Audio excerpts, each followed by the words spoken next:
With the first Grand Tour of the season well underway, American Tejay Van Garderen reflects on his performance last year.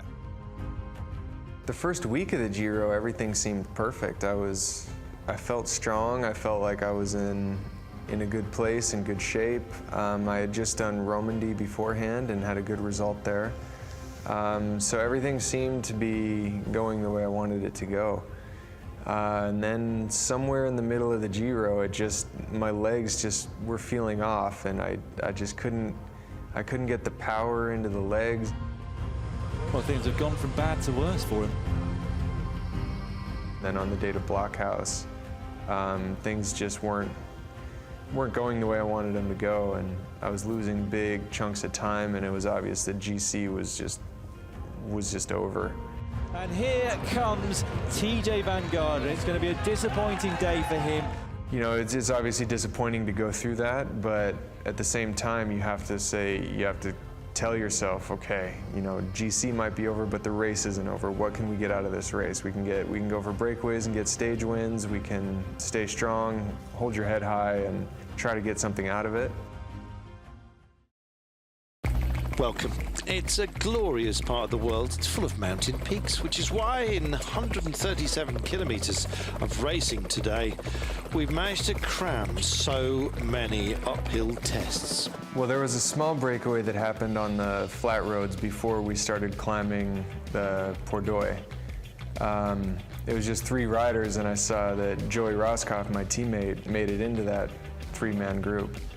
So I was thinking, okay, if I can bridge across to him on the Pordoi, then I'll be there with a teammate, and that'll be perfect. Well, it was a big explosion on the Pordoi, and you know, there were attacks everywhere, but the group that we were in ended up being huge, like 15 riders. But I was there with Joey, so he had some support, and Sky was just making a hard tempo all day. They were really trying to work for Mikel Landa to win the stage.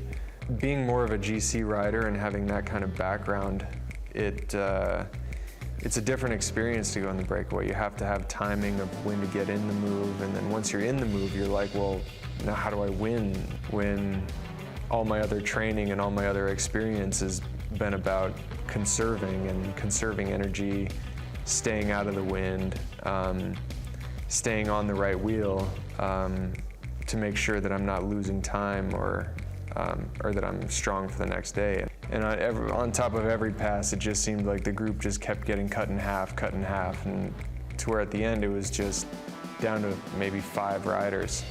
So yeah, I mean, it tested, you know, altitude, climbing, descending, finishing skills. I mean, that was a stage that tested basically every aspect of a rider. Mikel Landa and I were able to get away on a descent. I remember through one switchback corner, I was on Landa's wheel, and he took it really fast. And I was thinking, whoa, that was a close one. That was a big risk around that corner. Looked back over my shoulder, and I was like, man, we're away. Like, we got a 30-meter gap in this one corner. So I was like, we better go.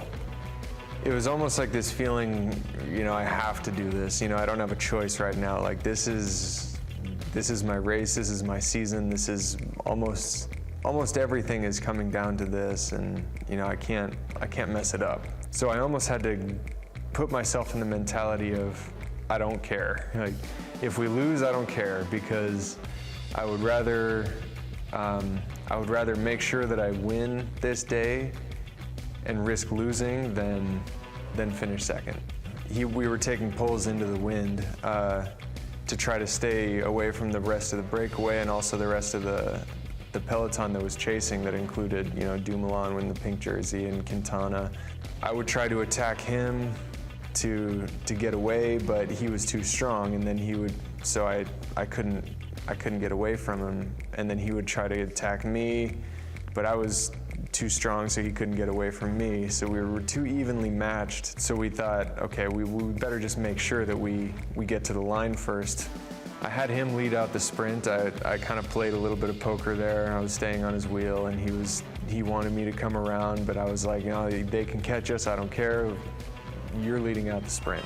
And they're just about to come up to the crest right now, and here we are. Can Landa and Tejay manage comes around this corner, and I was able to take him on the inside and put the hands in the air. Oh, they're almost into each other on the corner here. TJ goes through. TJ's going to make it. TJ's going to take this one. Fantastic result for the American. Oh, he deserves that. It was definitely a big relief and a big, huge satisfaction, because the rest of the race, you know, the GC didn't go the way I wanted to, but to get that stage win in that area against a top rider like Landa, it really meant a lot. I'm not done trying for GC.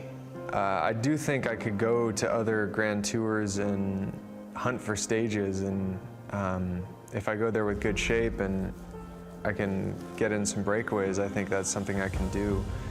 That's not to say that I'm never going to go for GC again, because there's still some things in the GC realm of the sport that I want to accomplish. But the big lesson that the Giro taught me was never give up. Even if things didn't go the way you planned in the first half of the race, you can still make up for it in the second half of the race if you stay mentally strong and stay in the race, and you can get good things out of it.